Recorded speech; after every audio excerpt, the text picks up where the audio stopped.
existe outro fator, que é esse aqui, ó.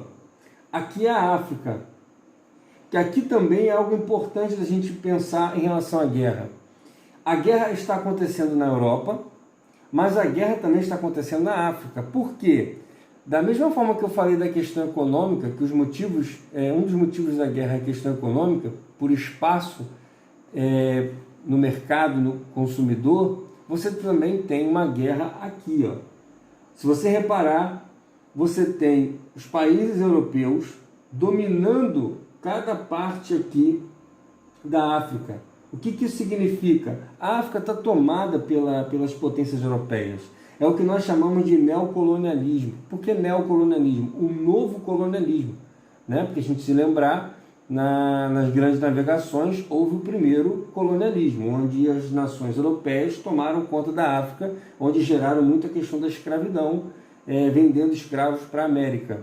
Aqui, novamente, ou seja, depois aí de praticamente 400 anos, né, você tem a questão do neocolonialismo, um novo colonialismo com uma outra cara, que é tomar esse território para usufruir da matéria-prima que a África tinha, para mandar para eles produzirem seus produtos, e também para fazer dessas pessoas mão de obra barata, e fazer com que eles também consumissem aquilo que eles mesmos produzissem.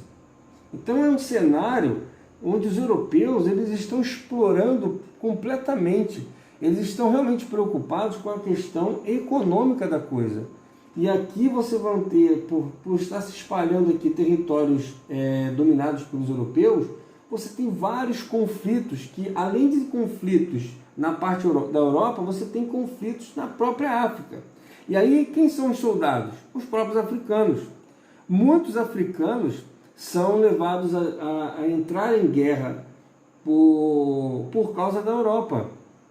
Então, africanos, por exemplo, que estão em áreas inglesas, que essa de vermelho aqui, vão entrar em guerra com essas partes verdes que são da Alemanha, por exemplo. Então, muitos africanos vão morrer por entrarem nessa guerra também. Então, aí a gente percebe a extensão da guerra, que não somente na parte da Europa, onde milhões de pessoas morreram, você vê também aqui na África todo esse contexto sendo gerado na questão da guerra e vários africanos morrendo também. Outro ponto importante é como que, aqui a gente já está na Europa, né? Espanha, França, Inglaterra, só para você se situar. Na medida que a guerra acaba, tá? Na medida que eles começam, principalmente por parte da Alemanha, a Alemanha começa a perder espaço. Aí tem alguns detalhes importantes. Primeiro, a Itália, no meio da guerra, ela muda de lado. Ela antes estava aliançada com a Alemanha e com o Império Austro-Húngaro. No meio da guerra, ela muda de lado. Ela vai ajudar a França e a Inglaterra contra a Alemanha, porque ela percebe que ela também quer tomar parte de um espaço que a Alemanha tinha tomado conta aqui. Então ela vê interesse nisso. Então a Itália muda de lado. Por a Itália mudar de lado, a Alemanha vai ficando sozinha, isolada, junto com o Império Austro-Húngaro. Então os alemães vão perdendo força, e nesse contexto, nesse finalzinho de guerra, os Estados Unidos passam a entrar na guerra. Os Estados Unidos eles participam da guerra, na guerra da seguinte forma: é um período em que os Estados Unidos vai crescer assustadoramente na sua parte econômica, porque toda a parte de material bélico, de armamento, são os Estados Unidos que vão fornecer. Ou seja, a Europa toda está em guerra, nós já sabemos que financeiramente eles vão se esgotar aqui, porque a guerra gera dívida, e aí os Estados Unidos está só ganhando dinheiro. Ganhando dinheiro por vender material bélico para essa galera toda aqui. Só que agora, no finalzinho da guerra, os Estados Unidos está preocupado na Alemanha ganhar parte dessa guerra e continuar o seu crescimento econômico. E, de alguma forma, afetar os negócios dos Estados Unidos. Então, o que vai acontecer? Os Estados Unidos entram em guerra também para ajudar tanto a Alemanha, tanto a Grã-Bretanha, né, que é a Inglaterra e a França, contra os alemães. Ou seja, a Alemanha vai perder justamente porque são várias potências contra a Alemanha, até que a Alemanha se rende nesse contexto todo aqui de conflito. E aí, quando eles se rendem, começa a organizar o cenário da Europa. Primeiro, a gente já sabe, né? É importante até que você continue vendo aqueles documentários, porque tem a parte 3 e 4, que trabalha muita coisa. A gente tem um cenário devastador. Uma Europa completamente endividada. Você imagina a destruição que você tem nas cidades. Então, para essas cidades se recomporem economicamente, a quantidade de mortes, porque a guerra ela não traz simplesmente uma briga entre si. Você tem milhões de pessoas morrendo, você tem milhões de pessoas que estão abandonadas, que perderam seus maridos, perderam seus namorados, filhos perderam seus pais. Você tem uma devastação pós-guerra, que é aquilo que restou.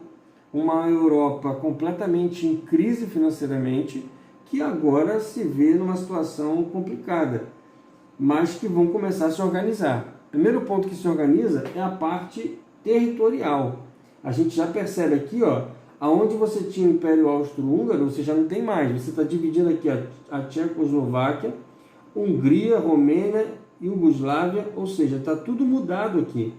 A Bulgária, a Albânia, você tem uma divisão desse território que era só do Império Austro-Húngaro, uma divisão entre esses países aqui, que mais para frente vão se desmanchar também, porque você tem grupos aqui em conflito. Mas olha a Áustria aqui, só esse pedacinho.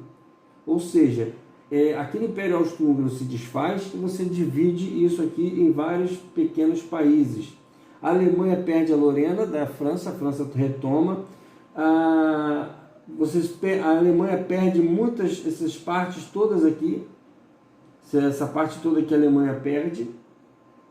E você tem aí agora o Império Russo, que passa a dominar essa parte toda aqui.